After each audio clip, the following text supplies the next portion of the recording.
This is shop talk. Your finish wall has a divot right where the tool left the part. Clean toolpath, clean entry, garbage exit. That's G40, the cutter comp cancel line, pulled off in the wrong place.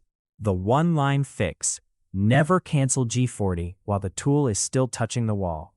Cancel it on a move that's already in clear air. G41 turns comp on to the left of the tool. G42 turns it on to the right. G40 cancels it. 3 codes. One of them gets blamed for everything.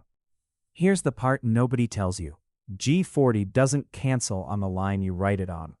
It cancels over the next linear move. That next move is the tool ramping from offset on to offset off.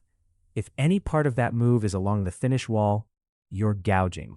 G40 cancels over the next move, not on the line you wrote it. Most operators blame G41 when a profile gouges. The real culprit is almost always a G40 sitting on a move that's still touching the wall. The lead-off line is the move right after G40. It needs to pull the tool away from the wall, not slide along it. This is the version that gouges. The G40 sits on a linear move ending at the same wall. The tool ramps off straight into the part. This version is clean. The cancel happens on a perpendicular pull-off into clear air. Same finish, no witness mark. There are 3 exit patterns that keep you safe: a perpendicular pull-off, a tangent arc out, or a full ramp into open space before you cancel. One more control-specific thing worth knowing. On Fanuc and Haas, cutter comp uses a look-ahead. The control reads the move after G40 to plan the ramp. If that next move is short, under the tool diameter, the control can't plan a clean ramp, and you'll see an interference alarm or a gouge. So here's what you'll actually see on the floor.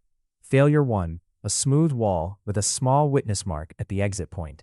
That's G40 ramping into the wall. Failure 2, an alarm, interference or comp cancel error, because the next move was too short for the control to plan. Failure 3, the worst one. No alarm, no witness mark, but the part measures over on the exit corner. The ramp took out a few tenths, and nobody noticed.